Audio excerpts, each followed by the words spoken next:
मेरा आपसे सवाल है, जैसे जैसे गुरमीत ने कहा, लेकिन कहीं ना कहीं जब मैं इन फिल्मों की बात करता हूँ, एक मोनोपोली रही है, बड़े प्रोडक्शन हाउस रहते हैं, स्क्रीन कम मिलती है फिल्म अच्छी होने के बावजूद। आपको लगता है कि इसमें भी बदलाव होना चाहिए, एक खास सेक्शन होना चाहिए जो इस तरह की फिल्मों को स्क्रीन दे? मतलब अगर 50 की डिमांड है तो कम से कम 70 तो मिलनी चाहिए। Do you think there is a need of a change of it? Sorry, I think वो ज्यादा बेटर बताएंगी।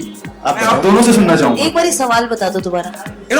एक खास मोनोपोली है आज की तारीख में। अगर हम बात करें, आप फिल्म तो बना लेते हैं, फिल्म बन भी जाती है, लेकिन जब हम स्क्रीन की बात करते हैं, स्क्रीन आपको मिल नहीं पाती जितनी की आप उम्मीद करते हैं। अगर पान सिंह तोमर की बात करूं, पान सिंह तोमर को भी कैंस में रखा गया था और उसको कहा गया था कि सैटेलाइट पे रिलीज कर देंगे, लेकिन वो फिल्म रिलीज होती है और फिल्म को लोग पसंद करते हैं, उसके बाद में उसकी और प्रिंट बनते हैं और फिर वो फिल्म एक कामयाब फिल्म साबित होती है।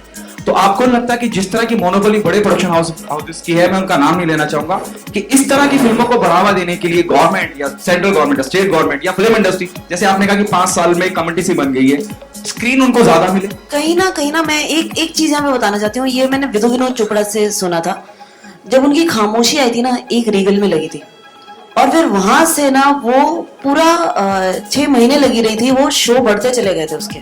एक सिनेमा में फुटफॉल इतना था, इतना बज हो गई कि सामने से सिनेमा वाले बोल रहे थे कि आकर हमारी फिल्म दो। ये जो सिस्टम है ना, ये आज अमेरिका में भी है।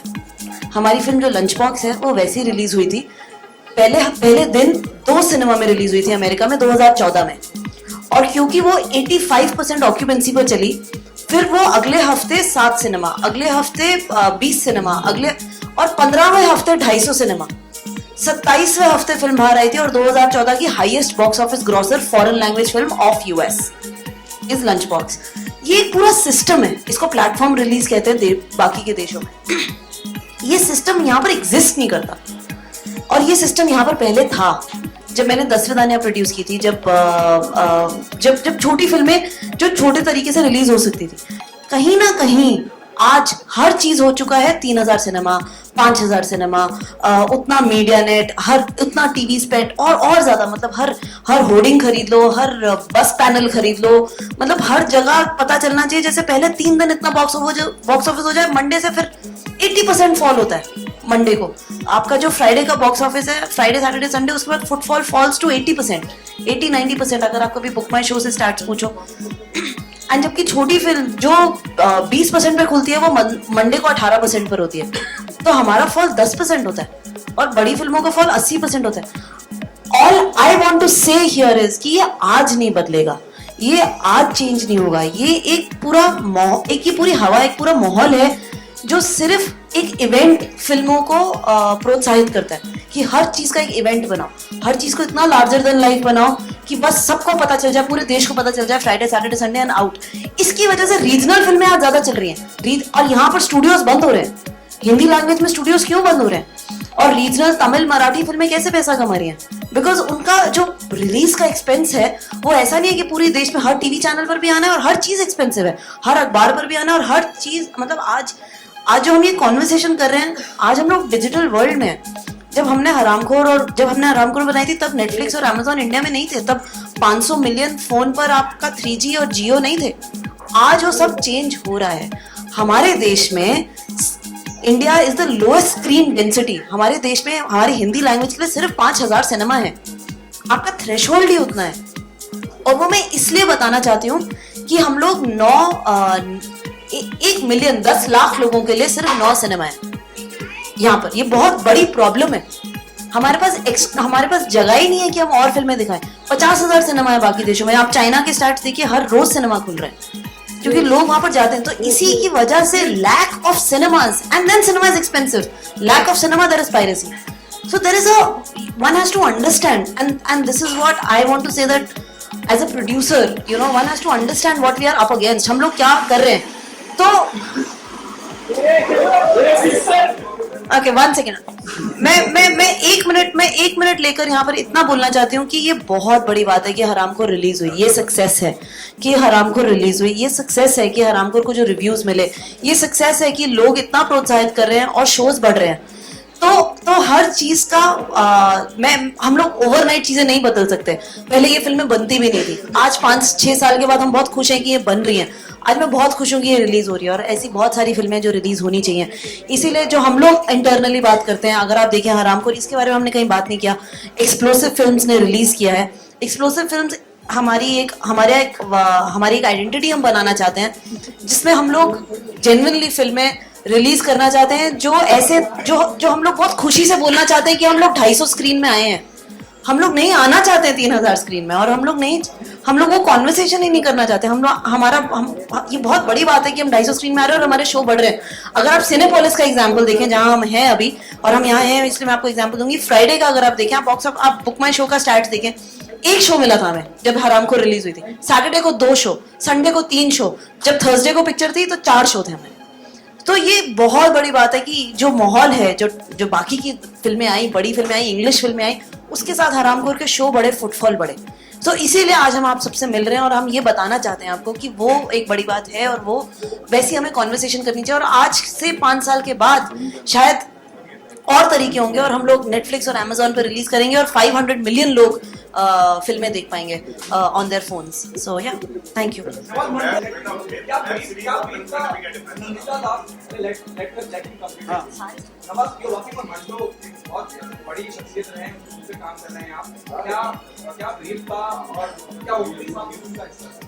मंटो क्या हिस्सा था? हाँ, हम साहब तो खैर मुझे तो हमें क्या सबको बड़ा अफसोस हो रहा है। हम साहब नहीं रहे, और देखो अभी तो काम कर रहे हैं, मार्च में स्टार्ट होगी कुछ ना कुछ, तो फिर उनकी तो खैर क्षति जो है कोई पूरी नहीं कर सकता, बट लेट्स सी। नवाज, मेरा भी जो सवाल आपसे एक और है नवाज, जिसमें आपको शायद मेरा सवाल अच्छा ना लगे, क्योंकि पाकिस्तानी एक्टर्स को लेके या पाकिस्तानी मेल आर्टिस्ट हो या फीमेल आर्टिस्ट हो, इस तरह की खिलाफत हिंदुस्तान में होती रहती है। आपका किरदार ही एक ऐसी शख्सियत का करने जा रहे हैं जो हिंदुस्तान से पाकिस्तान पहुंचा है। मंटो साहब की बात कर रहा हूँ, तो किसी तरह की भाई वो तो 8 साल रहे थे वहां पे, लेकिन पूरी जिंदगी उन्होंने यहाँ पे निकाली। यहाँ इंडस्ट्री में थे वो, आई थिंक वो काफी साल तक यहाँ पे रहे थे। आखिरी के जो 5-6 साल थे उसमें वो पाकिस्तान में रहे थे, लेकिन शख्सियत तो यहीं की थी वो। नवाज भाई, दिस साइड, एक एक्टर के तौर पे आपकी काफी तारीफ होती है, तो क्या कभी दर्शक कभी आपको 6 पैक वाले रोमांटिक किरदार में भी देख पाएंगे आने वाले दिनों में?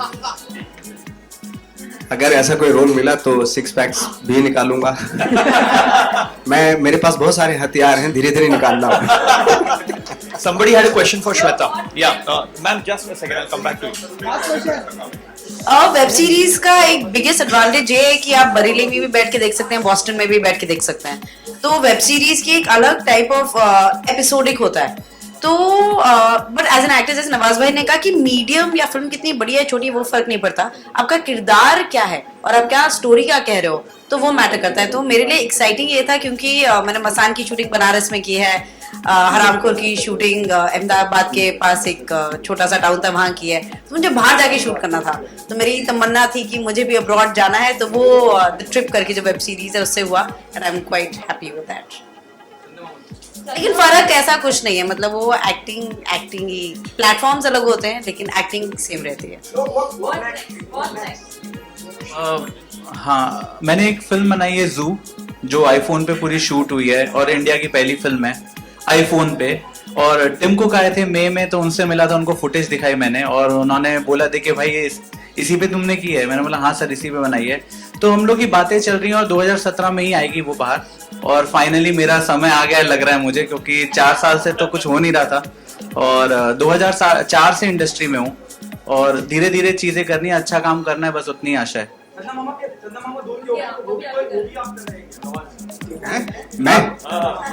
मैं चंदा, हाँ वो भी कर रहा हूँ। क्या चाहते हो, ना करूँ? नहीं नवाज भाई, उसका क्या स्टेटस है चंदा मामा दूर के? और जुलाई में शुरू होगी, लेकिन उससे पहले हमें प्रैक्टिस करनी पड़ेगी, 0 ग्रेविटी रूम में जाके और अंडर द वाटर, ये वो सब, उसके लिए थोड़ा सा बहुत प्रैक्टिस करनी पड़ेगी उसके लिए।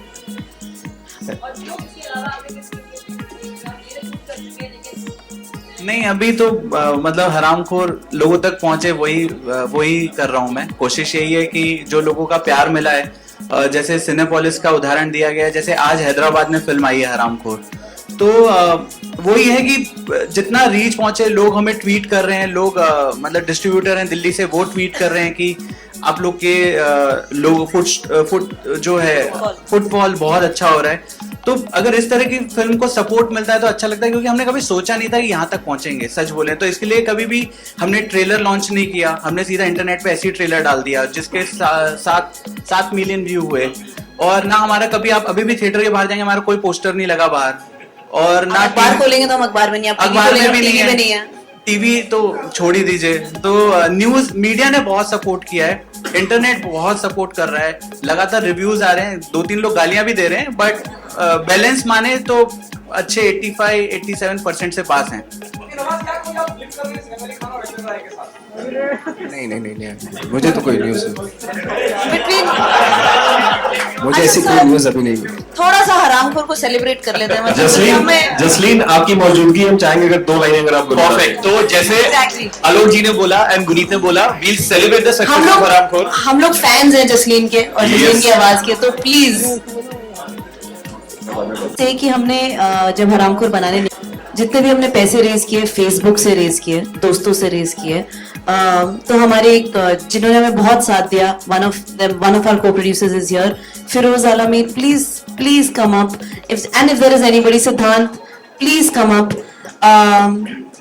ये कंप्लीटली नया तरीका है काम करने का, और हम लोग अब हम सब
रिव्यूज मिले हैं सब तरफ से। कल रात को भी फोन आ रहे थे कि भोपाल में शो हाउसफुल है, लखनऊ में शो हाउसफुल है, इंदौर में शो हाउसफुल है, शोज हर जगह बढ़ रहे हैं। So thank you everybody for supporting us. I would really like to call Shlok, the director, Shlok Sharma, इन्होंने इतना सहारा दिया हम श्लोक और मुझे, नवाज भाई।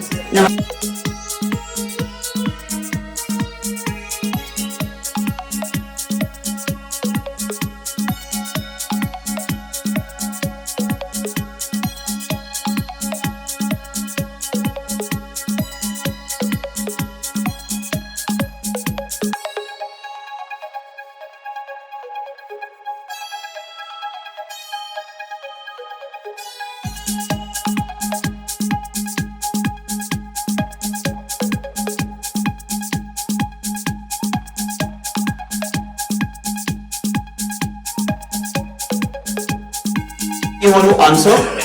हमें काफी चीजें बताने के लिए, but we would first want to know from you, and as Guneet sir, thank you so much for supporting us throughout. It would have been possible without you guys. So I open the floor for questions. Sir, can we have the mic over there, please?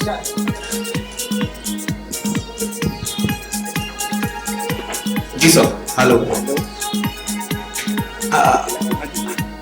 हरामखोर की पूरी team को ढेर सारी बधाइयाँ, लेकिन पूरी team से मेरा ये सवाल है कि क्या फिल्म का जो नाम है उसका कोई और विकल्प हो सकता था? उसकी एक छोटी सी कहानी मैं बता दूं कि कल मैं ऑफिस में डिस्कस कर रहा था कि मुझे कहाँ जाना है, तो मैंने बॉस को बोला हरामखोर, तो बोला अरे क्या बोल रहे हैं, तो बोले कि नहीं मुझे हरामखोर की जो सक्सेस पीसी है उसमें जाना है. सुबह जब मैं तैयार होकर यहाँ पीसी के लिए आ रहा था तो मेरी वाइफ ने पूछा कि कहाँ जा रहे हैं आप, तो मैंने बोला हरामखोर, फिर बोले कि वो पीसी में मैं जा रहा हूँ.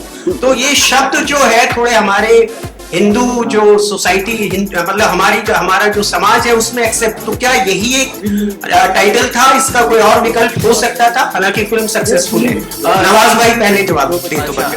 मैं दे दूं? चलो दे दे, कोई बात नहीं. तो आप यहाँ पे, सॉरी लाइट है, पहली बार मैं कर रहा हूँ. हाँ. तो एक तो मुझे ये लगता है कि मुझे ये समझ में, आपने बॉस से पहले बोला, फिर अपनी वाइफ से बोला, मैं दोनों जगह एक ह्यूमर देखा और आइस ब्रेक होना देखा. तो मुझे ये लगता है कि आपने जब फिल्म देखी होगी तो आपको कितने हरामखोर दिखे फिल्म में? फिल्म तो अच्छी है, उसमें फिल्म में कुछ हरामखोर दिखे कि नहीं दिखे? कोई नाम को टाइटल, फिल्म तो अच्छी है, उसमें कोई शक नहीं. जो एक टाइटल, एक पहला जो स्ट्राइक करता है, हाँ जी, जो पहला दर्शक होता है वो टाइटल देखकर बहुत मायने रखता है, तो वो उस टाइटल को लेकर बात है. देखिए सर, मुझे ऐसा लगा कि जब मैंने फिल्म लिखी थी 4 साल पहले, हमने फिल्म शूट की है, 2012 में फिल्म शूट किया है, 2017 है, तो उस समय भी फिल्म का नाम हरामखोर था और आज भी फिल्म का नाम हरामखोर है. तो ऐसा नहीं था कि फिल्म बना ली, 2 साल तक फिल्म के साथ कुछ हो नहीं रहा, तो चलो एक ऐसा नाम रखते हैं, सेंसेशन फैलाते हैं और हरामखोर रखते हैं.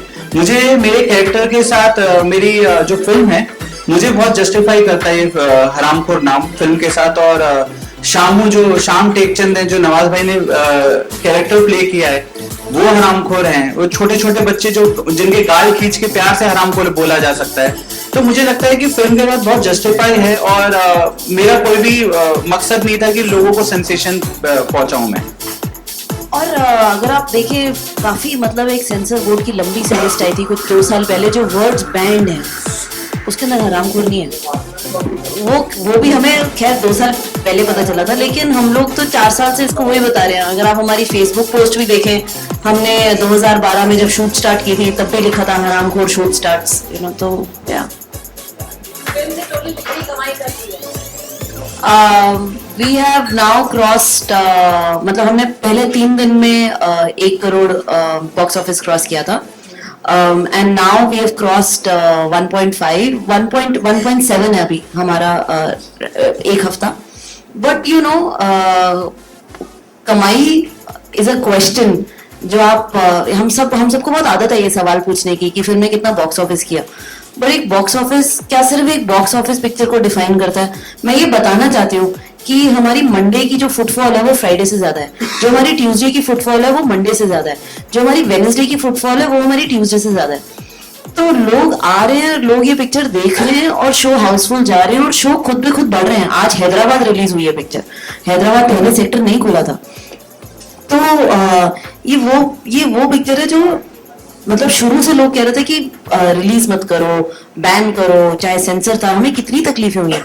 आज हम आए और बिकॉज ये जिस बजट में बनी और जो सबने सहारा दिया है ये फिल्म बनाने के लिए, एंड जिस तरह से ये पिक्चर आपस में बनी है, हमने जो अपनी डिजिटल सेल्स कर ली उससे हम अपने पैसे पूरे कमा चुके हैं. तो ये सबका सब प्रॉफिट है, यू नो. सो क्वेश्चन ये नहीं कि पिक्चर कितना कमा रही है, क्योंकि जो पिक्चर 3000 स्क्रीन पर आएगी, 4000 स्क्रीन पर आएगी और अगर उसमें 5-10% फुटफॉल है तो उसका वो 10% भी 5 करोड़ होगा. लेकिन अगर हमारी फिल्म में 20% फुटफॉल है तो वो 20% 40 लाख होगा, क्योंकि हम लोग 200 सिनेमा में आए हैं. और अगर आज आप हमसे पूछोगे 250 सिनेमा में, अगर आज हमसे पूछोगे कितना बॉक्स ऑफिस हुआ, तो 40 लाख एक दिन में is not exciting figure for you, मतलब, but it is huge for us, क्योंकि हमारी परसेंटेज ऑफ ऑक्यूपेंसी बहुत ज्यादा है देन एनीथिंग एल्स. तो of course 4 crore is bigger than 40%, but हमारी परसेंटेज ऑफ ऑक्यूपेंसी ज्यादा है। और ये मेरी रिक्वेस्ट है सब जर्नलिस्ट है, चाहे हम लोगों ने मसान बनाई थी, हम लोगों ने जब लंच बॉक्स बनाई, जब हम लोगों ने शाहिद बनाई, या कुछ भी, अगर यही सवाल हमसे पूछा जाएगा कि बॉक्स ऑफिस कितना हुआ, तो हम लोग नहीं है 300 करोड़, हम लोग बहुत खुश हैं कि हमने 1 करोड़ क्रॉस कर लिया, और वो पूरा का पूरा प्रॉफिट है। फिल्म लेकिन फ्राइडे को यूट्यूब पे आ गई। बहुत बड़ी प्रॉब्लम है पायरेसी की, and as producers, as content owners, हम लोग नहीं चाहते कि कोई भी फिल्म पायरेट हो। बहुत बड़ी प्रॉब्लम है जिसमें मुझे लगता है कि सरकार को कुछ करना चाहिए, बट यूट्यूब ने हमारा बहुत साथ दिया और जितने लिंक्स थे वो सब डीलिंक किए। एंड मेरी ये रिक्वेस्ट है मीडिया को भी कि इसके बारे में ना लिखें, इसके बारे में ना और प्रोत्साहित करें, but it is a problem that we all suffer. मतलब I wish there are better laws to help us against piracy. How did you guys manage to complete the shoot in just 16 days?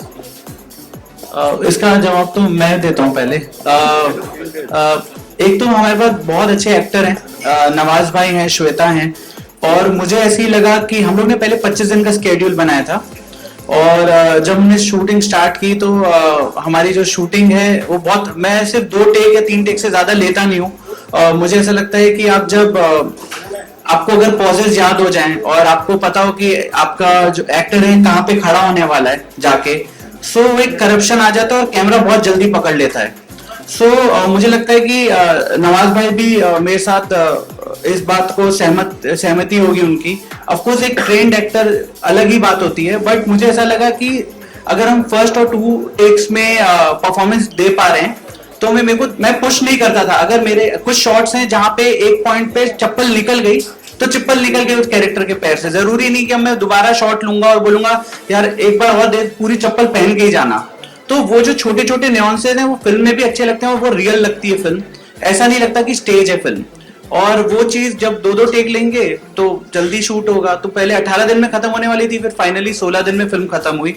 और of course बहुत support है actors का, क्योंकि वो screen पे वो दिखते, मैं नहीं। सो मेरा जो आइडिया है अगर वो 2-2 टेक में कन्वे कर पा रहे हैं तो इससे अच्छा क्या होगा। एक बहुत बड़ी बात है कि ये पिक्चर 16 mm पे बनी है, तो ये फिल्म पे बनी है, तो ये हमने डिजिटल में नहीं बनाई। तो खैर फिल्म की भी लिमिटेशन थी कि और एक वो फिल्म का जो मैजिक है जो आपको दिखता भी है फिल्म पे। And of course we are very blessed with the actors that we have, and plus इतना ही पैसा था। ये फिल्म आपके लिए कितनी स्पेशल है, क्योंकि जहाँ पर बड़े बड़े स्टार्स लोग बड़े बड़े पैसे डिमांड करते हैं, आपने सिर्फ 1 रुपए में फिल्म को साइन कर दिया था, तो कितनी स्पेशल है ये फिल्म आपके लिए, तो क्या कहना चाहेंगे? To add on this, I want to ask also, please let me know this, क्योंकि अमूमन हम देखते हैं चाहे आमिर हो, सलमान हो, अपना एक प्रॉफिट शेयर रखते हैं कि वो कोई बड़ी फिल्म का हिस्सा बना है, नवाज फिल्म का हिस्सा बना है, चार्ज हम लोगों को that, now the film is doing good on commercial basis. Are we giving them some reward? अरे हमें भी देना चाहिए। हम भी कतार में हैं। नवाज भाई। हाँ, तो क्वेश्चन क्या था वो बता दो। ये फिल्म आपके लिए कितनी स्पेशल है, और जहाँ पर बड़े बड़े स्टार्स बड़े बड़े अमाउंट जो है डिमांड करते हैं, आपने 1 रुपए में काम किया, तो उस बारे में कुछ बताइए। Of course her film special होती है, और ये स्पेशल इस मायने में है क्योंकि इसका जो प्रोसेस था एज एन एक्टर, क्योंकि मैं एक्टर हूँ तो मुझे प्रोसेस बहुत इंस्पायर करती है किसी भी फिल्म की। और मुझे ये उम्मीद थी कि जब हम लोग शूट करने जाएंगे तो बहुत ही ऑर्गेनिकली हम लोग शूट करेंगे इसको, मतलब इम्प्रोवाइज करेंगे सीन की रिहर्सल करके, और बहुत ही सेट पे जो प्रोसेस थी उससे मैं बहुत ही, जो श्लोक की प्रोसेस थी उससे मैं बहुत ही इंस्पायर था, और मुझे मालूम था कि इसी तरीके से शूट होगी भाई, क्योंकि मैं श्लोक को पहले से जानता था as a director. I think मेरे लिए बहुत जरूरी है कि एज एन एक्टर अपने आप को जिंदा रखना, पहले तो कि वो एक्टर कहीं जाना नहीं चाहिए, क्योंकि जो आप संजो के लेके आते हैं बहुत मेहनत करके, और वो कभी कभी क्या होता है कि चकाचौंध में वो मिस होने लगता है। तो मैं इस तरह की फिल्म करके उस एक्टर को अपने वो खोने नहीं देना चाहता हूँ एक्चुअली। तो इसलिए मेरे लिए बहुत जरूरी है एज एन एक्टर इस तरह की फिल्म करना, हरामखोर जैसी फिल्म करना। और जब एक्टर, जैसे मैंने पहले भी कहा था कि एक्टर जब कैमरे के सामने होता है ना, तो उसके सामने वो ये सोच के एक्टिंग नहीं कर रहा होता है कि बड़े बजट की या छोटे बजट की फिल्म है। तो आई थिंक जो प्रोसेस है वो आपको जैसे एक पतंग की थी मैंने, एक हरामखोर है, ये जो दो तीन फिल्में ऐसी है मेरी लाइफ में जिन्होंने मुझे बहुत कुछ दिया है एक्चुअली एज एन एक्टर। आप कमर्शियल सिनेमा भी कर रहे हो और इस तरह के सिनेमा भी कर रहे हो, तो क्या डिफरेंस महसूस करते हैं दोनों ही सिनेमा? एज एन एक्टर कोई डिफरेंस नहीं होता। एक एक फॉर्म होती है, जैसे हम लोग जब थिएटर भी करते थे, एनएसडी में था मैं जब, तो हम हर तरह का प्ले करते थे। म्यूजिकल प्ले भी होता था, फार्स भी होता था, पारसी स्टाइल में भी प्लेस होते थे, रियलिस्टिक प्लेस भी होते थे, है ना। और जो लाइक मोलियर है, राइटर्स, बड़े बड़े राइटर्स थे, मोलियर, चेखव, स्टैनिस्लवस्की की जो मेथड एक्टिंग, ये वो फोक प्लेस भी करते थे, रामलीला भी करते थे। तो इस तरह के सारे प्लेस की आदत होनी चाहिए एक्टर को। एक्टर के लिए कोई मायने नहीं रखती कि भाई ये फिल्म बड़े बजट की है, कमर्शियल है। उसको एक टास्क दिया जाता है, जो डायरेक्टर उसको टास्क देता है, ये मेरा कैरेक्टर ही करके दिखाओ। अब वो उसकी कोशिश में जुट जाता है, उसको वो करना होता है, दैट्स इट। और मेरे ख्याल से मैं सिर्फ इतना ही ध्यान में रखना चाहता हूँ अपने, ये कितनी वायबल है, कितना चलेगी ये फिल्म, कितनी बड़ी हिट हो गई और ये 300 करोड़ के ऊपर चली गई, ये मेरे लिए बिल्कुल भी वो जो एक्साइटमेंट इसमें है नहीं, क्योंकि मैं एक्टर हूँ और मुझे वहीं तक रहना चाहिए।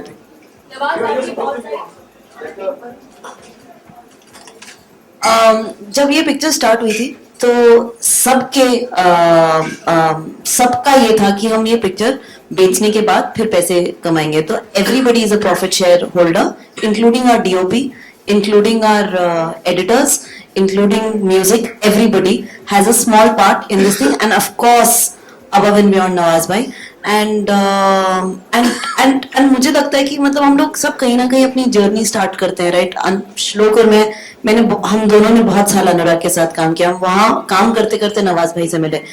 कहीं ना कहीं ये एक जेम ऑफ एन आइडिया था कि हम ऐसा बनाना चाहते हैं, नवाज भाई साथ में जुड़ गए, तो ये हमारे लिए बहुत बड़ी बात है। Above and beyond money, but yes, money is there and there is a profit share that everybody is going to get. So thank you. कल 2 दिन पहले we have done an interview with Shahrukh Khan, he said कि rice के दौरान आपके साथ काम करते वक्त, क्योंकि आप इतने रियल स्पेस में अपना परफॉर्मेंस देते हैं, एक्टिंग करते हैं, उन्हें अपने सीन को इम्प्रोवाइज करना पड़ा था आपको मैच करने के लिए। he gave you this compliment. He said he learned a lot from you. What's your take on that? ये तो मेरे लिए कॉम्प्लीमेंट है अगर वो ऐसा बोल रहे हैं। उन्होंने ऐसा कहा है, तो क्या कहना चाहेंगे?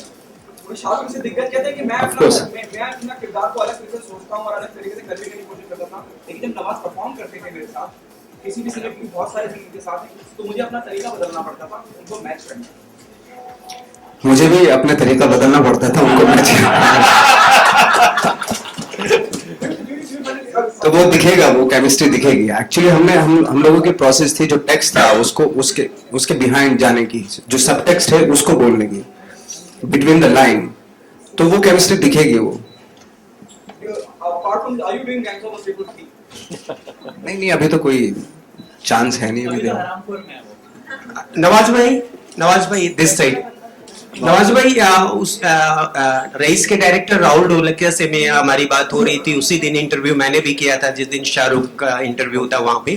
तो उन्होंने पहले आपको स्टोरी रईस की पहले आपको सुनाई थी और उनका ये कहना था कि जब हमने स्टोरी सुनाई तो नवाज भाई ने बोला कि मैं कॉप्स जो पुलिस का रोल है वो करूंगा, लेकिन वो चाह रहे थे कि आप लीड प्ले करें। अब आप अपने सोलो फिल्मों को भी चला पा रहे हैं, तो why you have denied to take the lead role in Raees? नहीं, एक्चुअली जब वो रोल मैं गैंगस्टर कर चुका था गैंग्स ऑफ वासेपुर में, तो मैं सोच रहा था आप कॉप का करता हूँ, क्योंकि क्या होता है ना एक्टर के लिए गैंग्स की बात थी ना वो फिल्म। तो और लेट मी टेल यू कि वो श्वेता जो है वो पहले उस पे काम राहुल के साथ काम कर रही थी, तो इन्होंने मुझे कॉल किया था सबसे पहले कि नवाज भाई राहुल ढोलकिया से मिलना है और इस तरह का एक रोल है ये। तो तब जाके नरेशन हुआ वो, और नरेशन में मैंने देखा कि कॉप का रोल भी बहुत अच्छा है, तो मैंने कहा ये करना चाहिए। तो उस वक्त पे नहीं बनी फिल्म, बट लेटर ऑन फिर बहुत बड़े उसमें बनी फिल्म। Thank you.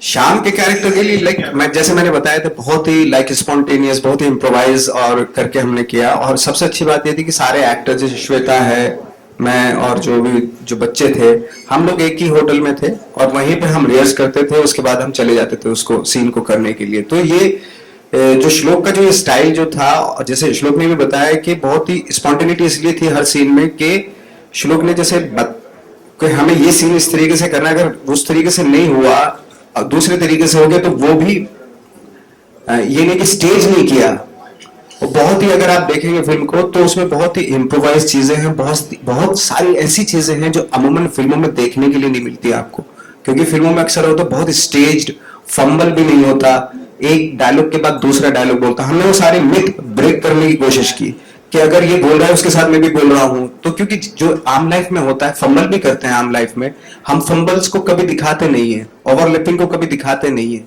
कि अरे ये तो लोग क्या कहेंगे, लेकिन इससे डरना नहीं चाहिए। तो हमने अननोइंगली, मुझे लगता है कि इस पिक्चर में हमने बहुत सारे मिथ तोड़ी हैं, भले ही बहुत छोटे प्लेटफॉर्म पे तोड़ी हूं, बट हमने as an actor, as a director, हम लोगों ने कोशिश की कि वो जो सारी चीजें हम लोग दिखाते हैं कि एक डायलॉग खत्म हुआ उसके बाद दूसरा बोलता है, नहीं जरूरी नहीं है आप बोल रहे हो उसके बीच में मैं भी बोल सकता हूँ, जरूरी नहीं मैं आपकी तरफ ही देख के बोलूं, मैं इधर भी काम करते करते भी बोल सकता हूँ। तो इस तरह की बहुत सारी चीजें, तो मेरे लिए प्रोसेस ये बहुत बड़ी इंपॉर्टेंट प्रोसेस थी, और आई थिंक वही लर्निंग पॉइंट था, वही प्रिपरेशन थी इसकी। Thank you. Shweta, you had a question for Shweta. Ji Shweta, do you think it's a good start? You know, you already done Masan. And ji. I've told you earlier, so you know, it is mentioned during the title, you're doing a debut in this film. Ji. Aramco. Do you think it's a good start? I- Of course, Masan, and giving your debut title with the film Aramco, do you think it's a real debut of yours? देखिए हरामखोर, पहले तो मैं सबको, मैंने अभी गुनीत को ये बोला कि मुझे बिलीव नहीं हो रहा है कि हम लोग हरामखोर की सक्सेस प्रेस कॉन्फ्रेंस कर रहे हैं, तो पहले तो बिग बिग बिग बहुत ही बड़ा थैंक यू, क्योंकि अगर आप लोग नहीं होते, आप लोग का सपोर्ट नहीं होता तो ये पॉसिबल नहीं होता, हम लोग यहाँ पे नहीं होते अभी। मेरे लिए हरामखोर, जैसे नवाज भाई ने कहा कि हर फिल्म बहुत स्पेशल होती है, लेकिन हरामखोर इज माई डेब्यू इन अ वे, क्योंकि मैंने सबसे पहली फीचर फिल्म जो शूट की है वो हरामखोर है। तो लेकिन सबसे पहली फिल्म जो बाहर आई वो मसान थी। तो अब टेक्निकली कौन सा डेब्यू है वो तो गुनीत बना पाएगी, दोनों गुनीत ने ही प्रोड्यूस किए हैं।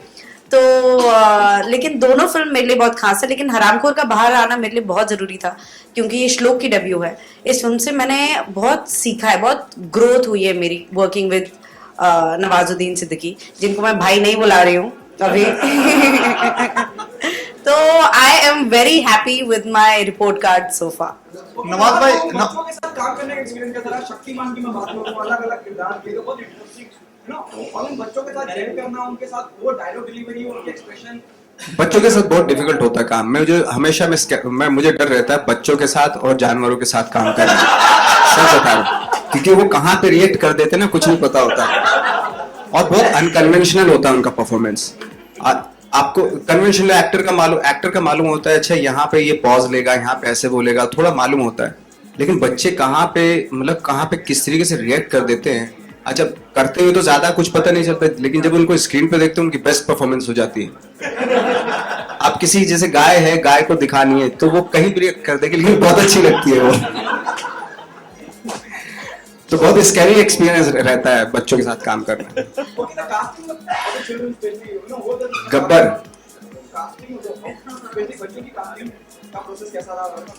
बच्चों की, हाँ कुनीत बताएंगे। मैं बता देता हूँ कि कैसा रहा। गब्बर जो शक्तिमान आपने देखा है वो नवाज भाई लेके आए। नवाज भाई ने पतंग करके एक फिल्म की थी, और उन्होंने उसको सेट के बाहर वो खड़ा रहता था, और वो खाली हाफ पैंट पहनता था, ऊपर शर्ट नहीं पहनता था, नीचे कुछ नहीं, मैं वो डराता था, हम लोग उसको गब्बर बोलते थे। और वहां से आए नवाज भाई ने बोला, देख यार एक बहुत कमाल बंदा है, छोटा सा बच्चा है, मुझे चक्कू भाई बुलाता है। नवाज भाई को चक्कू भाई बुलाता था वो। तो मैंने बोला नवाज भाई मिलते हैं, बिल्कुल मिलते हैं। तो जब वो आया तो वो ऐसे बैठा हुआ था हम लोगों से मिलने के लिए। मैंने बोला यार ये क्या बंदा है, तो हम लोग ने सोचा इसको क्या करें, हमने बोला इसको शक्तिमान के कपड़े बना देते हैं। तो वो पूरी फिल्म में शक्तिमान की तरह घूमता है ना, वो इनसे डरता था, वो इनको सामू बोलता था, और सब लोग सर बोलते थे, उनको सामू बोलता था। तो वहां से शक्तिमान आए। मुकेश हावरा जी ने कास्टिंग की वो दो छोटे बच्चों की, और नवाज भाई और श्वेता और नीलू जो हैं, जो इनकी मॉम बनी, और हरीश जी, वो मैं जिनको, हाँ त्रिमाला, मैं इन सबको जानता था। तो फोन करना पड़ा और स्क्रिप्ट बतानी पड़ी कि सर करोगे please. Before we move on to the next question, I'd also like to invite Jasleen Royal on the stage, who sung the beautiful Kidre Jama. Jasleen, please come up on the stage. Hello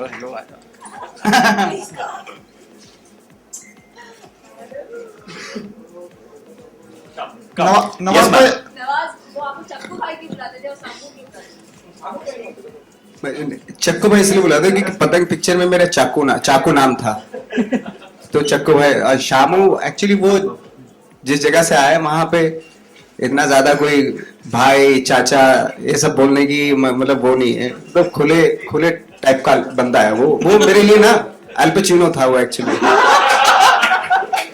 वो जब बैठता था जैसे श्लोक ने बताया तो ऐसे करके बैठता था, ए चक्कू भाई धरा ऐसा। I have to say that मैंने नवाज भाई के साथ काफी काम किया है and I have to say this, and मैंने कभी उनको ये बोला नहीं, बट जब कैमरा ऑन होता है ना तो नवाज भाई is that character and it is magic to see him do that.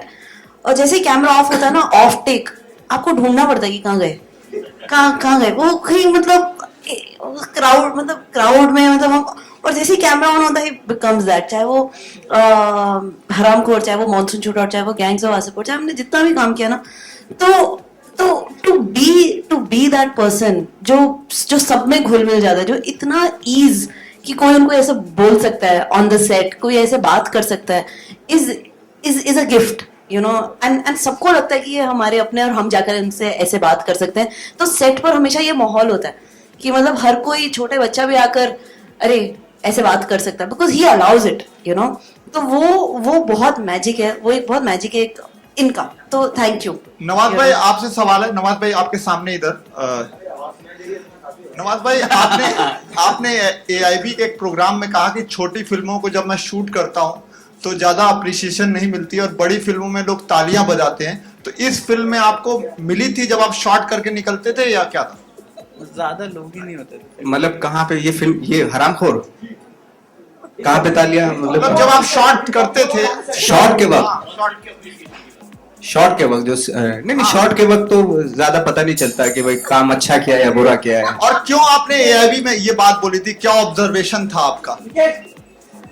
नहीं क्या होता है कि छोटी फिल्म क्या छोटे प्लेटफॉर्म पे रिलीज होती है ना। अभी क्या होता है कि अगर कोई फिल्म 200 करोड़ कमा ले और उसमें जो सीन कर रहा हूं मैं, तो चाहे इतना कोई खास सीन नहीं, लेकिन यार क्या सीन करता है बंदा, माय गॉड। और वही उससे भी बढ़िया सीन जैसे ये हिट फिल्म में भी होता है, हिट फिल्म हो जाती है ना, उसमें सारी परफॉर्मेंस की सब एप्रिसिएशन होता है। फिल्म फ्लॉप हो जाए, कितनी दुनिया की सबसे अच्छी एक्टिंग कर दो, मैं डेनेरो को ब्रांडो को आके भी करवा लूं, लेकिन फिल्म फ्लॉप हो जाए तो वो बोले यार क्या कुछ नहीं है सब।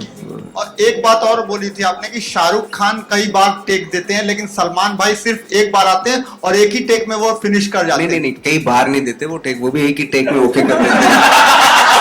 भाई मैंने से ये सब वो ऐसा होता है कि कभी कभी मन करता है एक टेक ओके हो गया, अब दोबारा फिर से कुछ और निकालते हैं चीज इस टेक में, वेरिएशन में, यू नो वैसा होता है। और भाई आपने बोला भाई जो है तो एक टेक ही देते हैं, उसके बाद मना हाँ भाई कहिए कि एक टेक हो गया ओके, अब दोबारा नहीं मांगने का है। नवाज भाई अरे नवाज भाई मैं ये कह रहा था कि रियल लाइफ में जैसे मान लीजिए कि में आपने बेमिसाल अभिनय किया है, निगेटिव कैरेक्टर निभाया है, लेकिन जब रियल लाइफ में आपको अगर निगेटिविटी होता है, मतलब आपके बारे में कोई खबर ऐसी होती है जो आपको दिल को अच्छी नहीं लगती, तो फिर कैसा महसूस होता है आपको as a celebrity, as a individual? Real life में ऑफ कोर्स दुख होता है, कोई अगर नेगेटिव खबर आती है ना, दुख होता है। हालांकि मैं उसमें भी रियल लाइफ में ज्यादा एक्टिंग करता हूँ, मैं ऐसा दिखाता हूँ मैं बहुत आराम से हूँ, लेकिन अंदर बहुत कुछ चल रहा होता है, you know. But I think मुझे कभी कभी ऐसा लगता है कि मैं रियल लाइफ में ज्यादा एक्टिंग करता हूँ। नवाज भाई मैं आपसे पूछना चाहूंगा कि बहुत सारे लोग हैं जो डिफरेंट स्टेट से आते हैं एक्टर बनने के लिए। जब भी मैं बात करता हूँ तो नवाजुद्दीन का नाम आ जाता है। तो आपकी जो संघर्ष की कहानी हम खोज सक रही है, तो उन लोगों के लिए जो लोग बॉलीवुड में आ रहे हैं, नए चेहरे हैं और आपका एक एग्जाम्पल सेट कर रखा है, तो उन लोगों के लिए आप क्या मैसेज देना चाहेंगे? खैर मैं मैसेज देने को लायक तो अभी हुआ नहीं, मेरा भी शुरुआती है। अगर देखा जाए 2012 से मेरी शुरुआत हुई है, क्योंकि तभी से मेरी फिल्में आनी शुरू हुई। बहुत सारे लोग हैं जो अपने मुजफ्फरनगर, नोएडा उस वेट से आ रहे हैं अब तक जी, और आपका एग्जाम्पल दे रहे हैं। मैं तो देखो उन लोगों के लिए कुछ तो कहेंगे। मैं तो इतना कह सकता हूँ कि जो वो लेके आते हैं अपने शहरों से, अपने बचपन से, वो चीजें संजो के रखें, क्योंकि वही यूएसपी होती है, वही काम आती है। अगर आपकी सफलता की बात करें तो आपकी इतने सालों में आपके सफलता के पीछे कौन रहा? किसको आप श्रेय देना नहीं, चाहेंगे? मैं अभी कहाँ अपने आप को सफल मानता हूँ। मैं तो अभी शुरुआत है। अभी अगर अभी से अपने आप को मानने लगूं कि मैं सफल हो गया तो वो कहीं ना कहीं करप्शन आने लगेंगे दिमाग में। तो मैं नहीं मानता। मेरा काम है काम करते रहना। जब मैं काम करूंगा तो मेहनत करूंगा और कोशिश करूंगा कि दुनिया की सबसे अच्छी एक्टिंग करने की कोशिश करूंगा। ये इस कॉन्फिडेंस से मैं आता हूँ। भले ही हो पाए ना हो पाए वो दूसरी बात है। नमल भाई, आपने एक इंटरव्यू में कहा कि लड़कियां पटाने के लिए पतंग उड़ाया करते थे और पतंग के माध्यम से मैसेज दिया करते थे।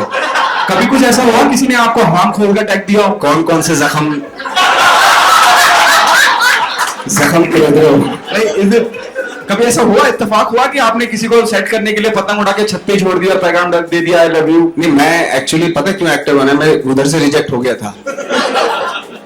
तो मैंने कहा कोई ऐसा डिपार्टमेंट करते हैं जहां अपनी जो अंदर की वो पूरी भी हो जाए और ऐसा भी लगे कि लड़की पट भी गई। तो फिल्मों में ऐसे ही होता है ना कि प्यार भी, रोमांस हो रहा है और रोमांस में मैं महसूस करने लगता हूँ कि वहां पे तो रियल लाइफ में तो हुआ नहीं था। मैंने चलो यहाँ हो गया, भले चाहे फिल्म में हुआ हो तो अच्छा है, ठीक है। जसलीन, एक अलग तरह की फिल्म हरामखोर और उसमें एक गाना ही लोग इतना अप्रिशिएट कर रहे हैं, क्या कहना चाहेंगे? और ये सक्सेस जिस तरह की अनएक्सपेक्टेड सक्सेस है, क्या कहना चाहेंगे? How happy you feel about it? एक तो ये मेरी पहली फिल्म थी जो मैंने साइन की थी और इससे पहले मैंने 2-3 फिल्म की, पर ये जो इसके साथ एक अलग लेवल ऑफ अटैचमेंट था क्योंकि श्वेता की, श्लोक की और मेरी पहली फिल्म थी।